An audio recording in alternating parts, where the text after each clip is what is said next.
Our next speaker is Anna Tagliabue. Anna is the founder and creative director of Pelush, a luxury faux fur fashion brand established here in New York City.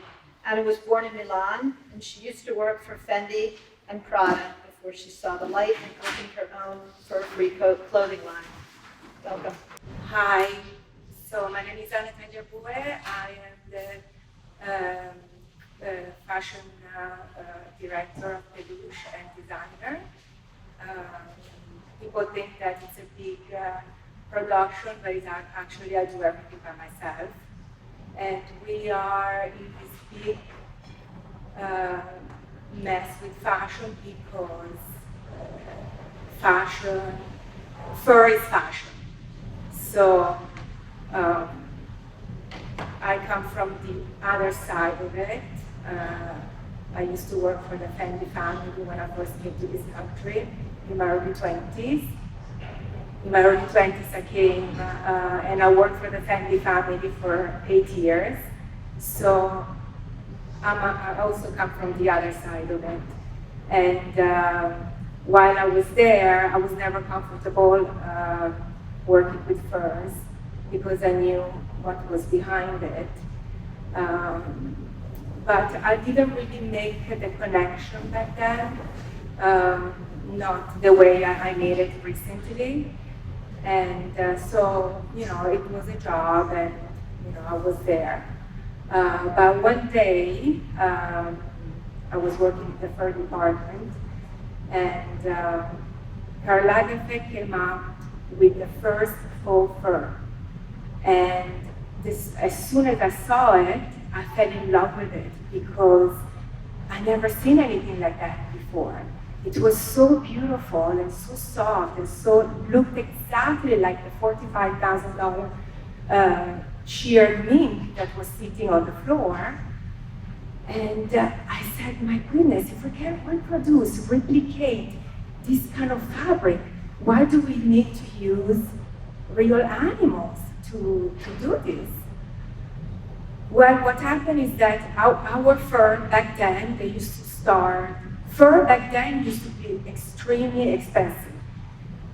The mink, like a regular basic mink, used to cost $45,000, and the highest fur, $450,000 for a Russian sable. Now these kind of prices don't exist anymore because of China, because of the introduction of China. It's the largest exporter of fur here in the United States and also all over the world.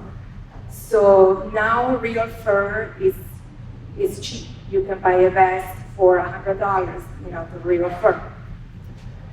So then when I saw it, I was like, wow, this is something new, something from the future. But what happened is that clients came in, very wealthy clients, obviously, that could afford those prices, and they loved the faux fur better than the mink. So what they did, oh my God, this is so beautiful, I love it. And this is only, back then, $7,500. Why should I spend $45,000 when I can have the same thing for $7,500?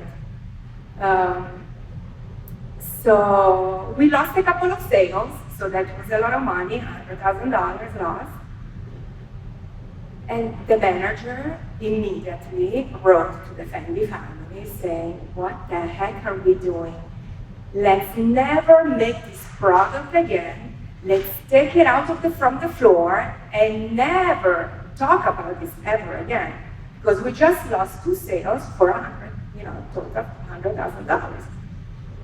They took out the faux fur from the floor, and it was never seen or spoken ever before. That's it. That was the end of it. But it put like a little chip inside my head, and I said, let me explore, let me see what's out there. Back then, faux fur was terrible. We had, the materials were rough, the quality was horrific, and so I had to wait 18 years for the technology to finally catch up. And finally now, we have arrived. This, what you see today, is an example of the highest fashion technology. And as you can see, this is like at a luxury level, at a couture level. Like to make that skirt, that dress, that's 30 hours to make all those beautiful, the furs and three-dimensional furs and cut them into pieces. But now we can reproduce anything. We can reproduce chinchilla, the softest fur, mink, that's a mink. And I wanted to thank Rachel before for talking about the Tagliabue fur, because being a fashion designer and also an animal rights activist, I put activism in all my fashion shows. And it seems like that every year is becoming a little stronger and stronger. So last year, in order to create more awareness about this specific fur, because it's considered one of the creme de la creme of the furs, and it's extremely expensive, which is the baby lamb that is still inside the womb of the mother. So in order to get it, they have to kill the baby, and then the mother just 2 days before, basically, they take it out. Depending on what kind of curl they want the look of the fur, they decide if they take it out 1 day, 2 days, 3 days before, in order to have that flattened look. So the first main coat, the first one, the very center, it's commonly called astrakhan or bratino. And you see ladies parading their bratino, but they have no idea how it's made. And I believe that most of women are not even thinking about it. They're not thinking about it.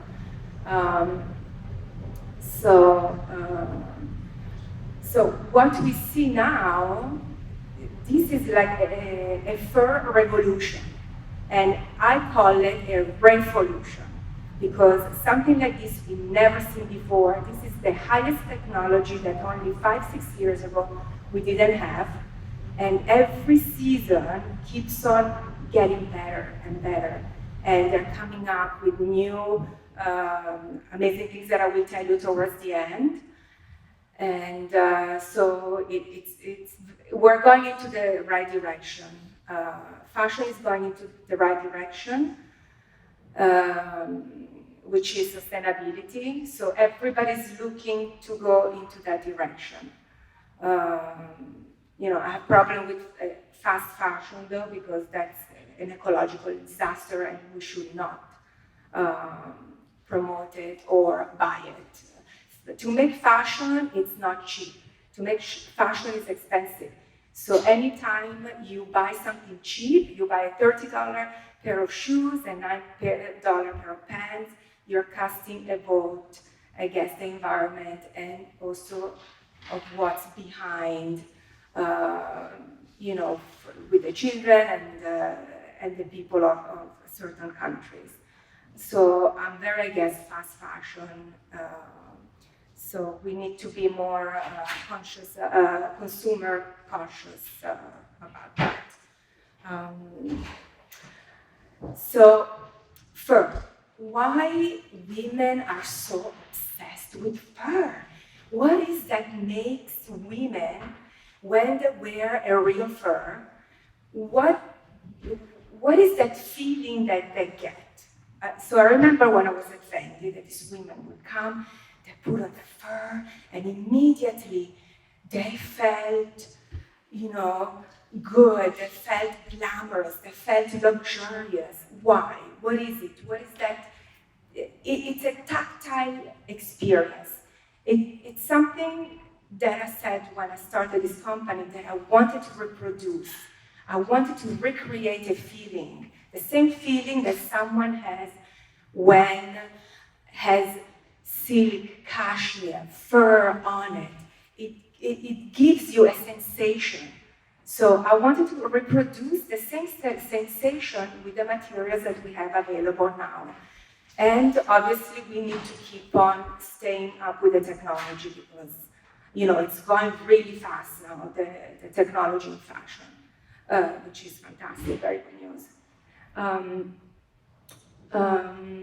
So yes, so we can reproduce anything.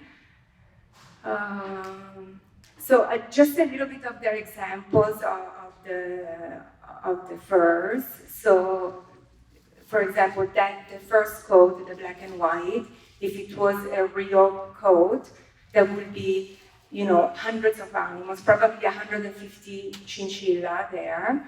The price would be $150,000 probably. I mean, my coats are not cheap; they're expensive, but faux, high quality faux fur is more expensive than real fur now. So we are surpassing. We're surpassing that. So that one has a faux fox around the trim. Then you have the Brotel Astrakhan top with a mix of faux flowers at the bottom. So you have faux fox, faux chinchilla, faux rabbit. You have a little bit of a mix of colors there. And then, of course, they're embellished, the pieces. They are handmade, so it's a lot of work. And they're very unique. I try to use every single little piece that I have available, or even, little leftovers to make something else. So I try to do zero waste as well.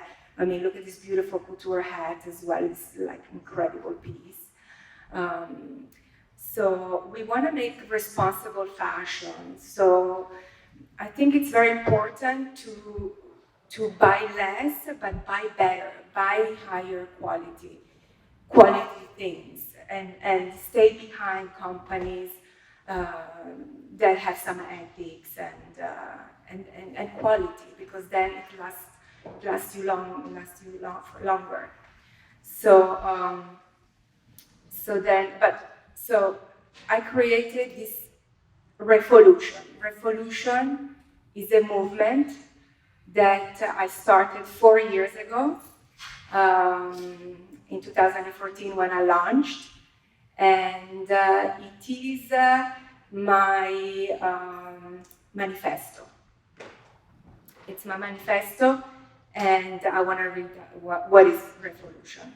So the revolution started as an anti-fur movement, a fashion statement that stands behind the company philosophy by offering the best possible alternative to real fur.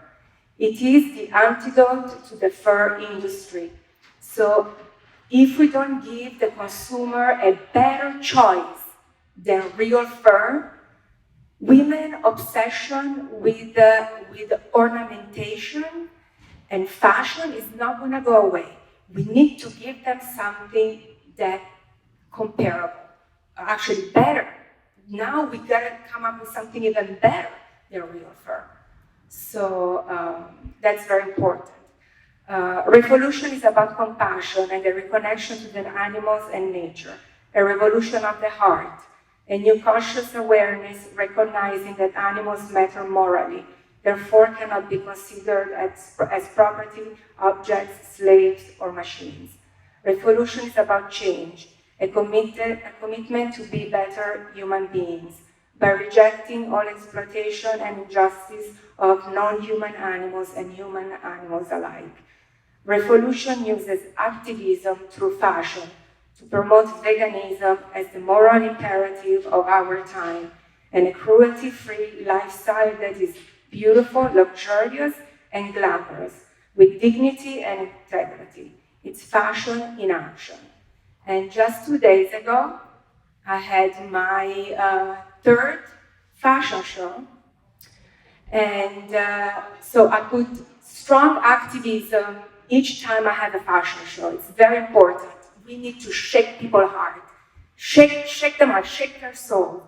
But I don't like to do it in an aggressive way. I like to go through their hearts. So the first 2 fashion shows, everybody was in tears. So that's where I want to go. This time, though, was a little different. This time, I wanted to be more aggressive. So, the day before yesterday, I gathered some real activists from New York City. Some of you are here as well. And real vegan models, professional vegan models. And I had two very famous animal rights activists, young, very young. One was 10-year-old Angelina for the Animals, Angelina Poli, and then I have Ethically Elizabeth that flew in from Florida just to do this. So it was amazing to have her.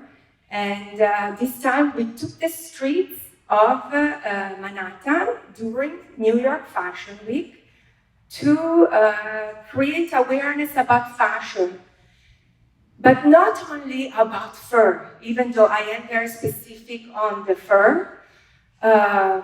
Unfortunately, I've been seeing all the fur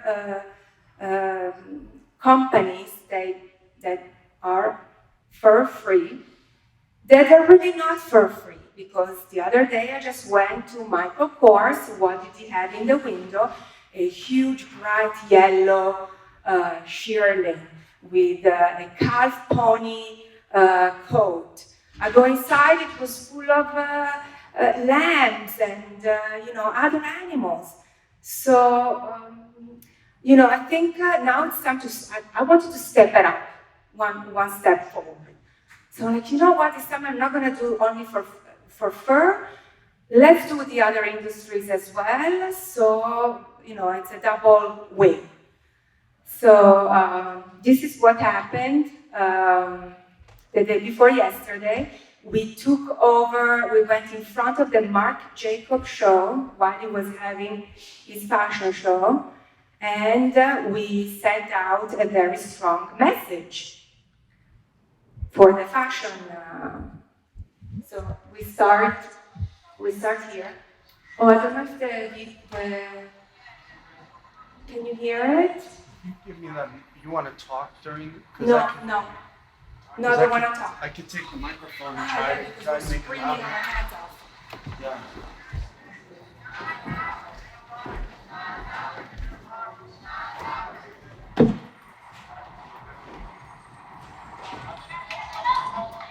So see, this is where we start.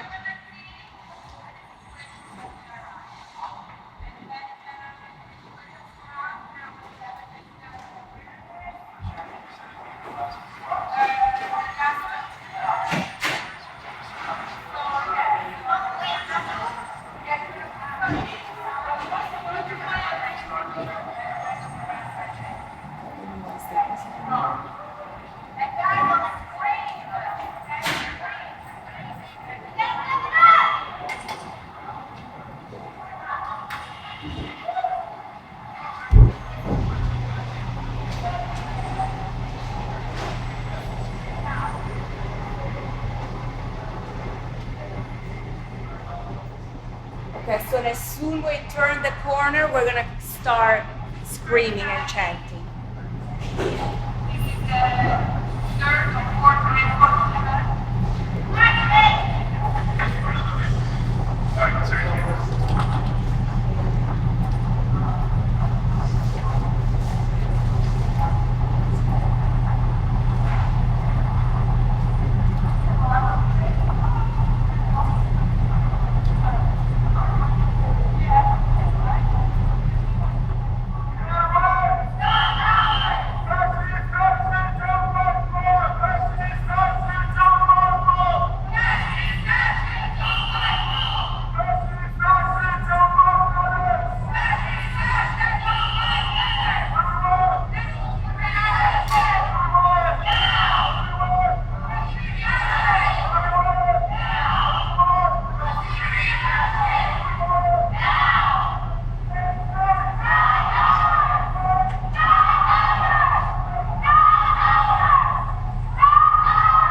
So anyway, so you got an idea what happened.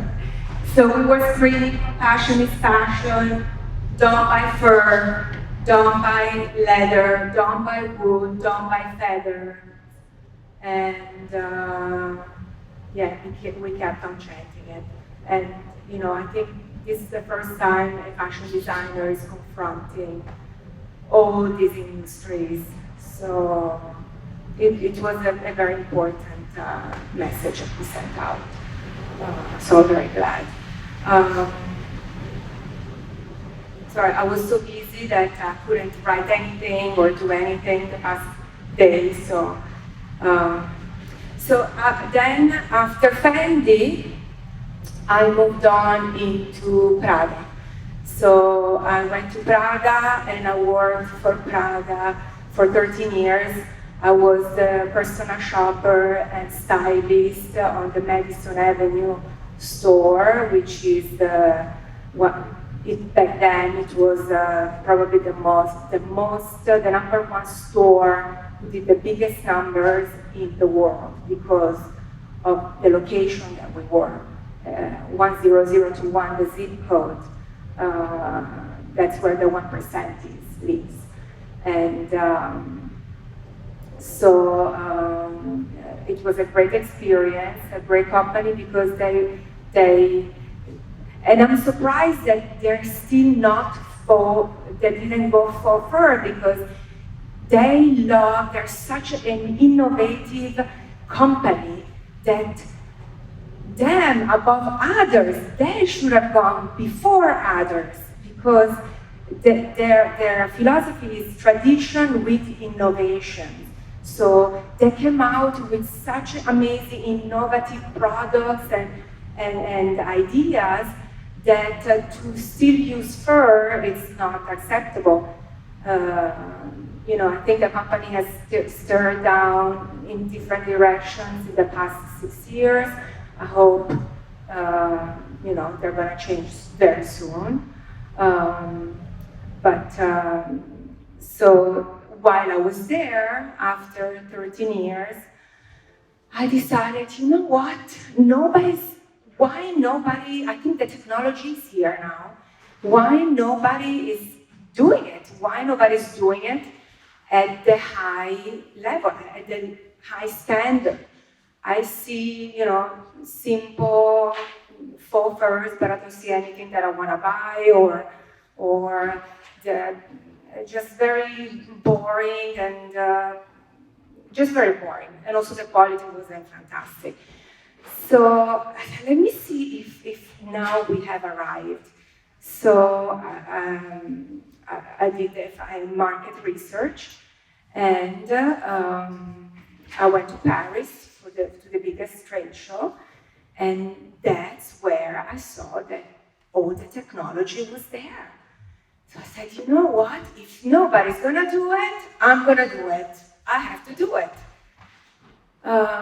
Because then I said, if this is so important, we need to give the consumer a better option. We need to stop with the fur. And so I started. So I left my job and I started Pelush. And now this is the 4th year that I'm in business. And it's a very difficult business. It's a very expensive business to be in. But I'm going to try my best to get my word out and create luxury, because I think what is missing is the luxury level that the women would like to see, so they don't buy the real stuff. They can buy this. Look how beautiful and glamorous it is.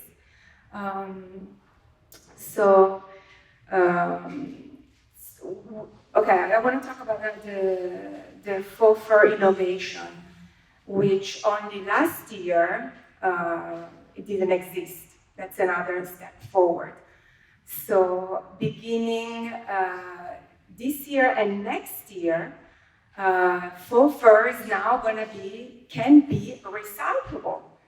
So this is an incredible news for the technology, and there are some companies now that they are recycling from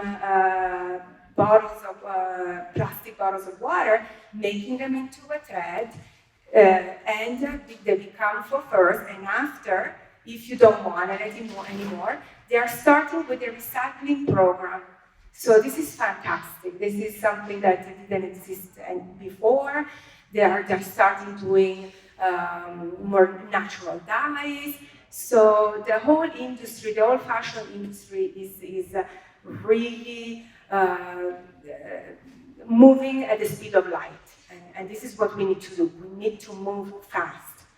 And I would like to mention Miroslava Duma, because she's an innovator. She used to be she used to work for Vogue. She used to write for Vogue, and she was doing special projects for many fashion magazines, and she was a big fashionista. She's Russian, she's married to a billionaire, and now she's a huge entrepreneur, and she started a company called Bureau 24/7, which she recently sold to start a new company that is called Lab Tech. Hold on a second, because I can't say. Future Tech Lab.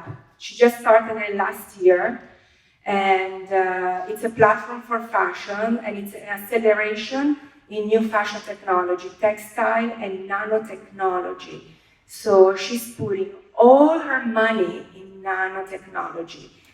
And this is a direction where all fashion is gonna go eventually, meaning that maybe in 10 years or in 15 years, all these, maybe we won't even need to wear this anymore, but we need to use what we have right now. And, you know, let's promote this that we have now in order to kill the fur industry.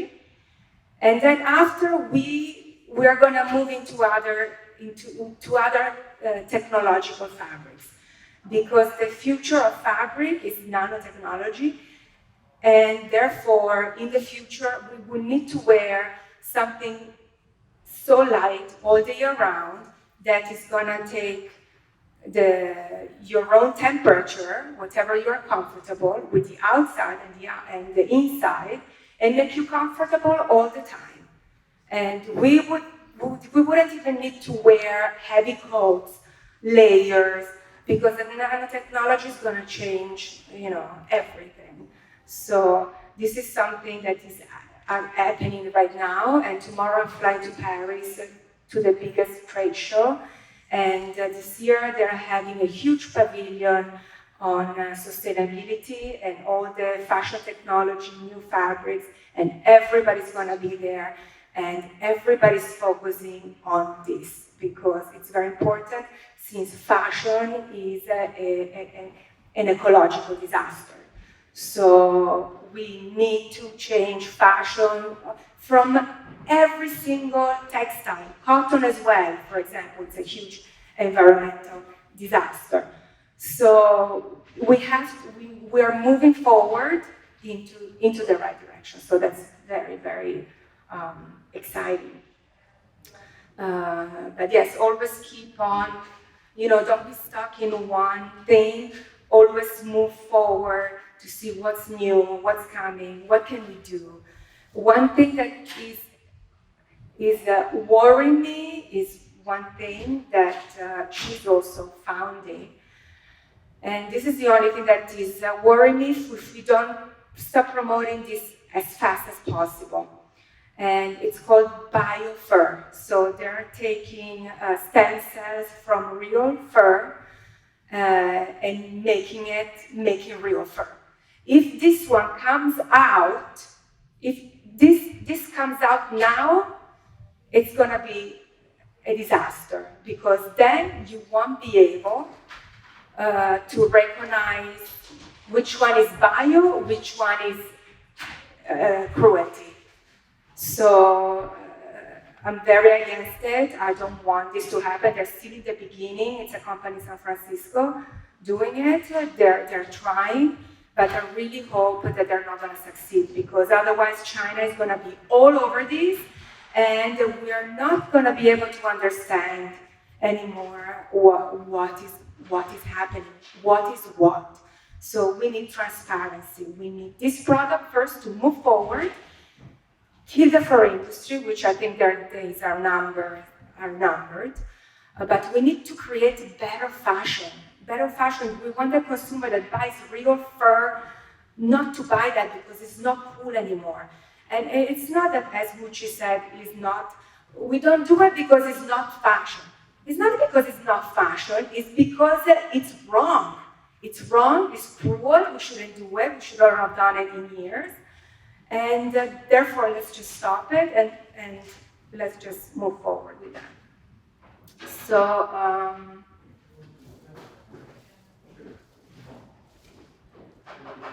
yes, so basically that's it. Yeah, the fashion is going into the right direction and with everything else. So we're trying to do it as fast as possible, and I will always put activism in my fashion, every year stronger, of course.